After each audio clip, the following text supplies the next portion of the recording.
Bueno, buenos días, chicos. Esta es una alternativa que he generado para poder, eh, digamos, ofrecerle una clase más, además de Zoom, porque Zoom a veces se corta o no tiene buena definición o, bueno, hay una serie de problemas entre el que emite y el que recibe. Entonces, como alternativa, voy a dar esta clase acá. El día de hoy, que es 21 de abril, ¿sí? Hemos dado una clase sobre lo que se conoce como la teoría sobre el origen de la vida de Oparin y Haldane. Para llegar a eso, tenemos que pasar por transitar un camino, ¿no? Una ruta. Y es que Oparin y Haldane son del siglo XX y las otras teorías aparecieron antes. Ustedes van a tener ahí en el apunte del trabajo práctico número 2 que les voy a enviar por Classroom las distintas teorías sobre el origen de la vida en la Tierra, desde Aristóteles y todos los filósofos, pasando por la teoría de la generación espontánea, que fue, digamos, derribada o refutada, como se dice en ciencia, por distintos experimentos, entre ellos de Redi, Pasteur, Spallanzani, ¿no? Que lograron refutar la teoría de la generación espontánea. La teoría que quedó vigente, la que se enseña, o la que quedó en vigencia, o que tiene más peso en la actualidad, es la teoría de Oparin y Haldane. ¿Por qué? Porque se pudo comprobar también a través de un experimento realizado por dos científicos, Uret y Miller, que lograron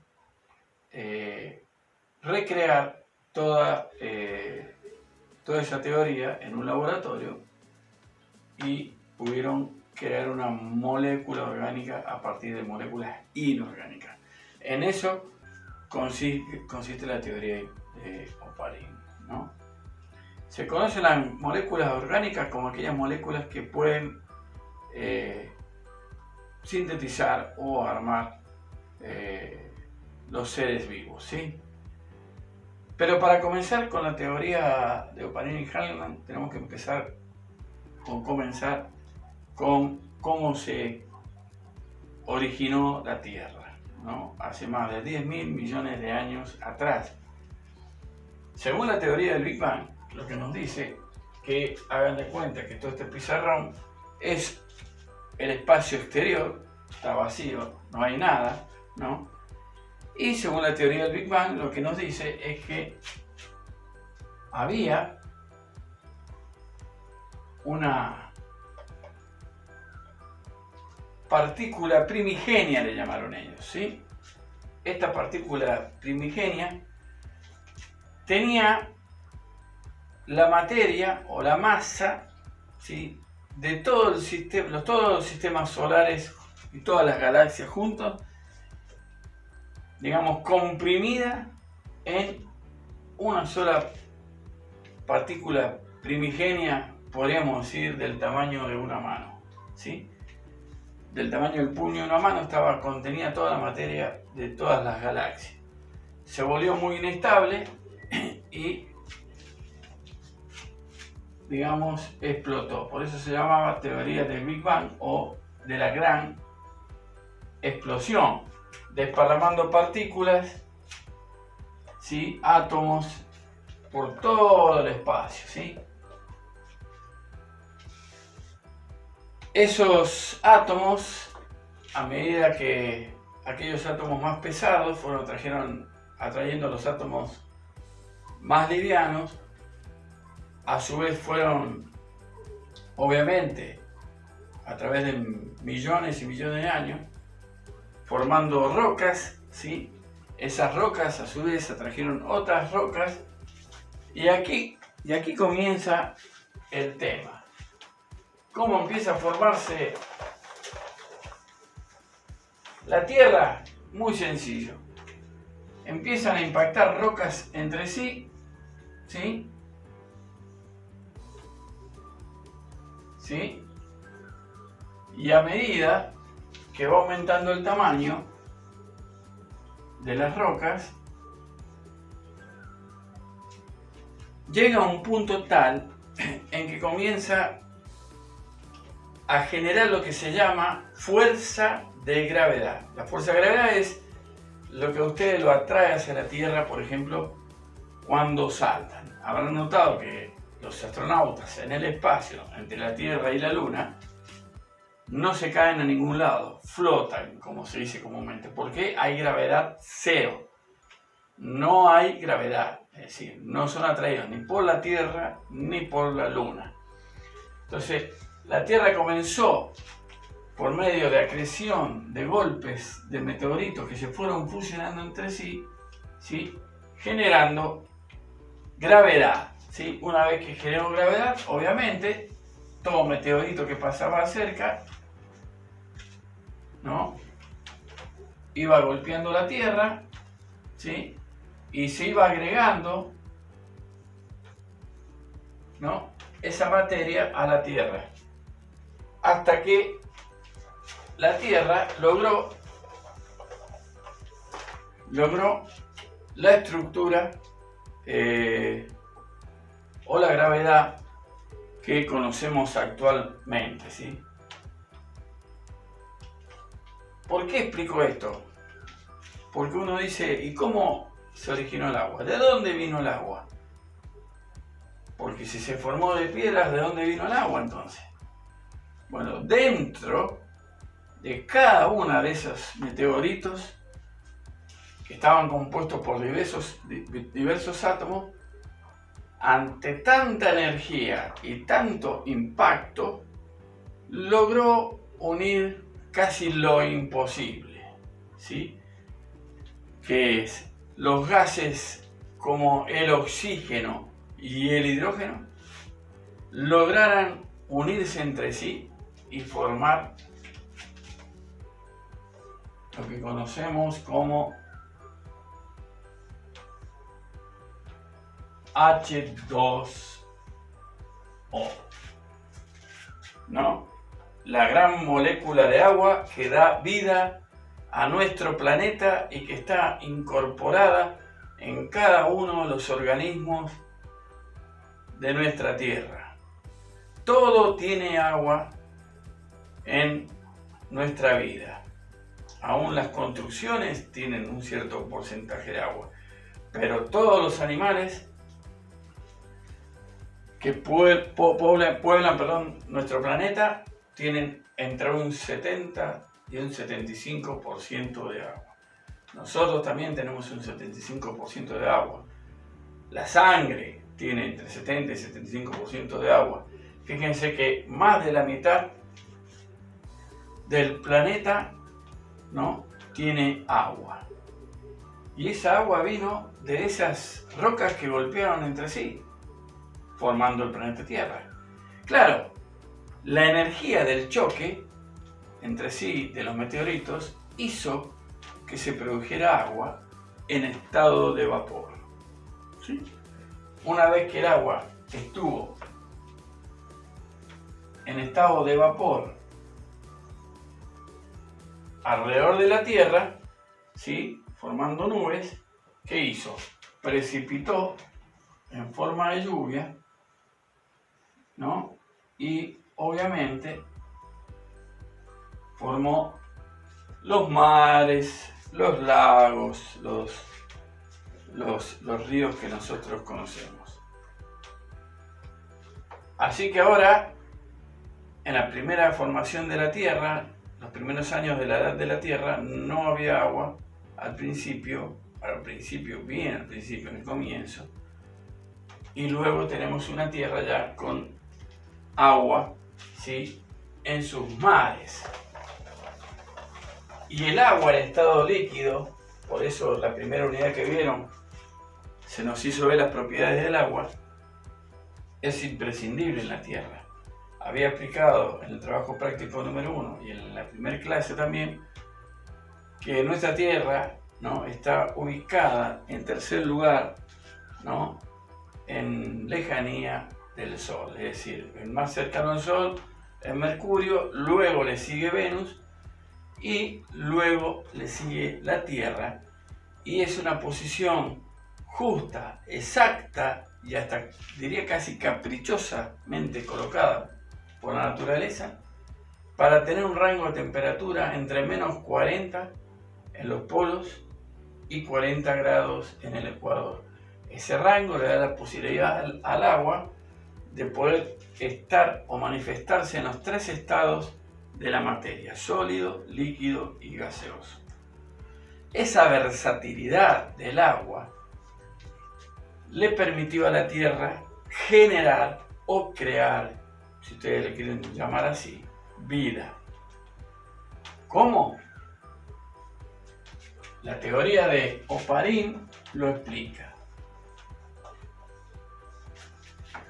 ¿Qué dice Oparin?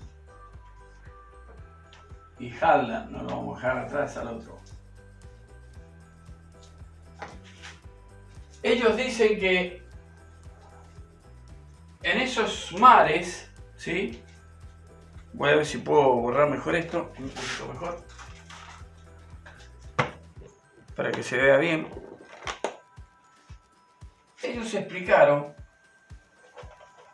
que en esos mares, obviamente, habían elementos químicos. Primero quería aclarar que la atmósfera primitiva, vamos a hacer como si fuera un laguito, ¿sí? Unas montañas, acá si quieren al fondo, ¿sí? El sol obviamente, ¿sí? Y lo que decían Oparin es que en la atmósfera primitiva se daban algunas condiciones que permitieron que se formaran moléculas orgánicas a partir de inorgánicas. ¿Qué quiere decir esto? Dice que ellos decían que habían descargas de tormentas, ¿sí? O sea que los rayos impactaban directamente en la Tierra. Tenemos que recordar que en esa época no había oxígeno, es decir, no había obviamente capa de ozono tampoco para protegernos de los rayos UV del sol, por ejemplo. Entonces los rayos del sol impactaban también en forma directa, ¿sí? Vamos a poner UV para que ustedes recuerden, ¿sí? Impactaban en forma directa, ¿sí? En toda la superficie de la Tierra y obviamente en el medio líquido de la Tierra.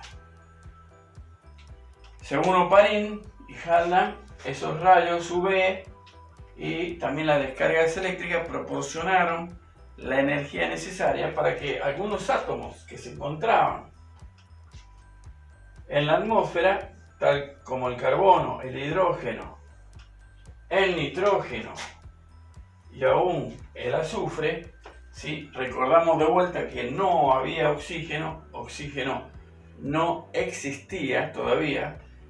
¿Por qué no existían? Y acá va el pequeño secreto. No había organismos que pudieran producir o generar fotosíntesis, ese proceso tan maravilloso de las plantas, que como consecuencia libera oxígeno. No habían organismos fotosintetizadores. Habían organismos que se alimentaban de lo que se formaba con el azufre, que era de ácido sulfúrico.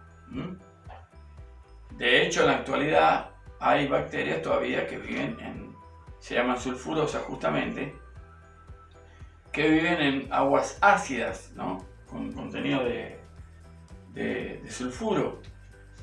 Entonces, con estos átomos, ven, carbono, hidrógeno, nitrógeno y azufre, esto es lo más importante, pero habían otros átomos también presentes, obviamente. Y la aplicación de energía se formaron moléculas más complejas. Voy a explicar esto de otra forma y ya no nos queda mucho tiempo, pero para que ustedes sepan. ¿Cómo es que de estos átomos que se encuentran en la tabla periódica, y ustedes los pueden buscar, ¿no? El carbono, el hidrógeno, el nitrógeno, el azufre y otros átomos más, lograron formarse moléculas complejas?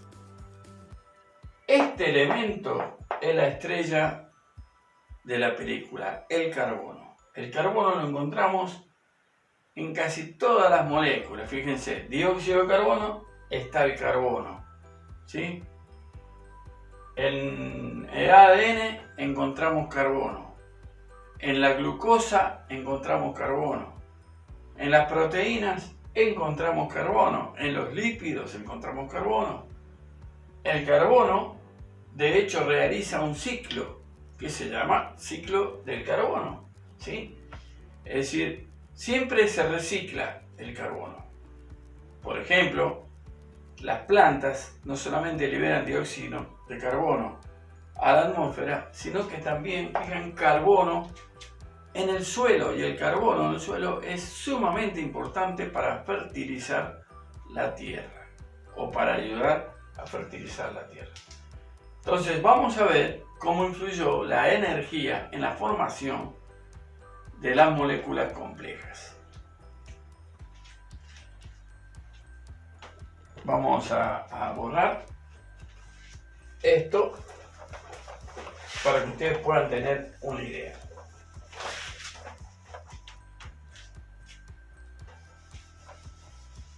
Y ya enseguida los voy a liberar.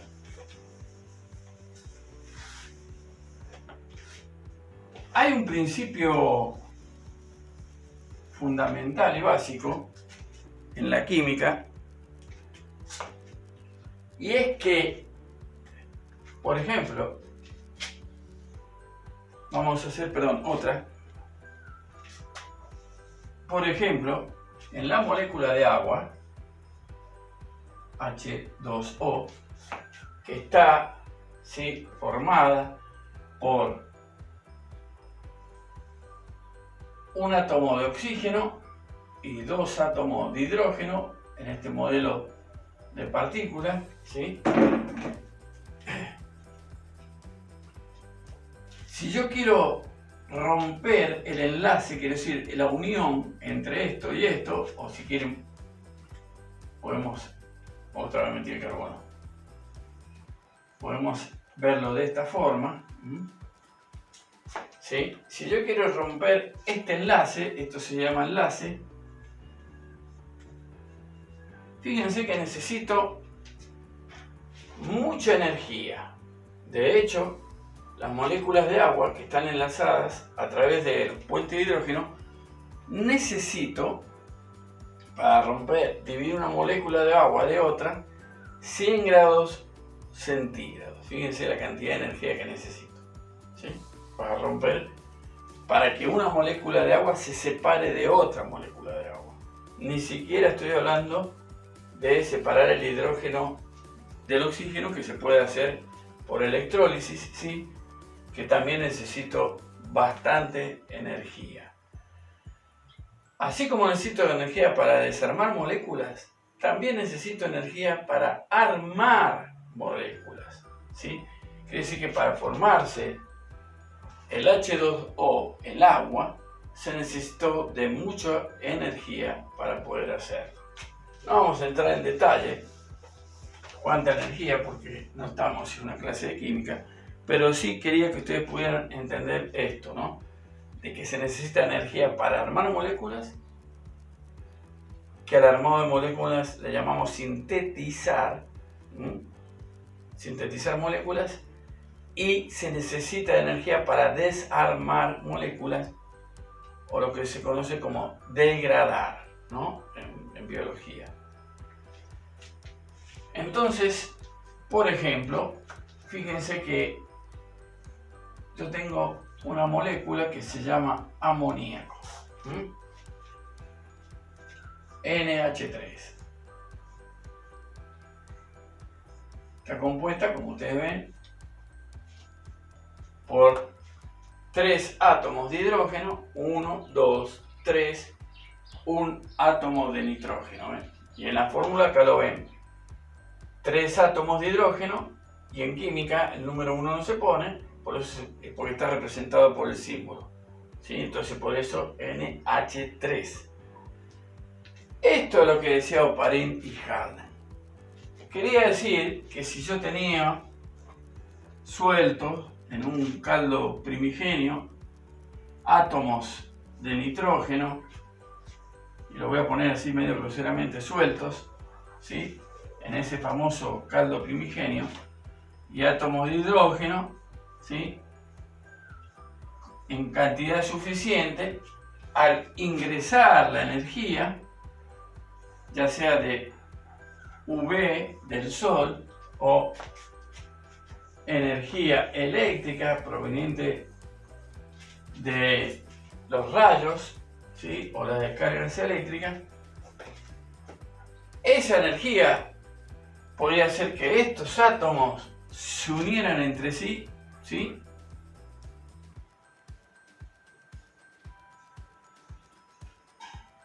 y dieran lugar a una molécula, por ejemplo, de NH3. Esa es la explicación de la teoría de Oparin y Harlan. Pero es el primer comienzo de una larga escalera de evolución, ¿no? Porque después de formarse las moléculas orgánicas, se formaron los coacervados, ¿sí?, que fueron las primeras estructuras que se aislaron del medio externo, y después fue así, digamos, evolucionando. Ustedes van a tener el trabajo práctico la teoría también de Lynn Margulis, ¿no?, la teoría endosimbiótica, que también la vamos a explicar en otra clase, ¿sí? Y vemos cómo se evolucionó, ¿sí? Para terminar, entonces, queda claro, ¿no?, que lo que querían representar Oparin y Harlan, o expresar en su teoría, es esto, ¿no?, cómo influyó la energía. Esta teoría, y ya con esto doy fin, fue comprobada, ¿sí?, fue avalada o puesta a prueba, digamos, en laboratorio por 2 científicos. Esos científicos se llamaban Ure y Miller, ¿sí? Y que realizaron un experimento. ¿Qué es un experimento? ¿Sí? Un experimento es poner a prueba una teoría dentro de un laboratorio en el cual yo pueda controlar todas las variables, ¿sí? Ellos crearon un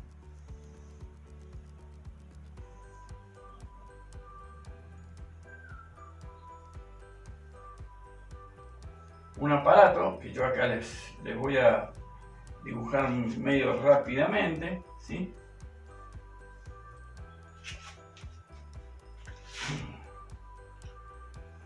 En el cual pusieron electrodos, ¿sí?, para generar corriente eléctrica. Acá estaba el caldo primigenio, ¿sí?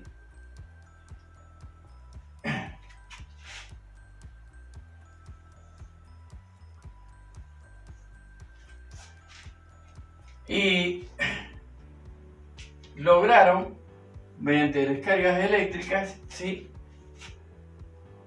unir moléculas. Habían metido, obviamente, hidrógeno, nitrógeno, las moléculas que ellos creían que había en el caldo primigenio.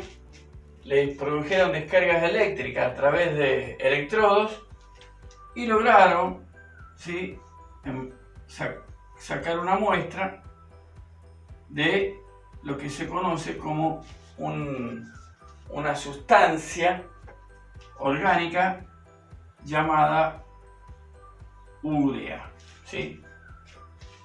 Es una sustancia que tiene nitrógeno, ¿sí? Entonces, con eso podemos comprobar que la teoría de Oparin era acertada, ¿sí? Que podría ser factible que eso hubiera ocurrido. Es la forma que tiene la ciencia de ver si una teoría es viable, si se puede, si es posible o no. En el caso de Miller y Urey, recrearon lo que era la Tierra primitiva y pudieron obtener una sustancia orgánica, ¿sí?, a través de elementos, ¿sí?, de la tabla periódica o sustancias inorgánicas, ¿sí? Muy bien, espero que hayan entendido. Cualquier cosa me lo preguntan a través del Classroom y esperemos que la próxima lección no esté accidentada, ¿sí? Pero les ofrezco esta, que es lo mismo que vimos en la clase de Zoom. Hasta luego, chicos.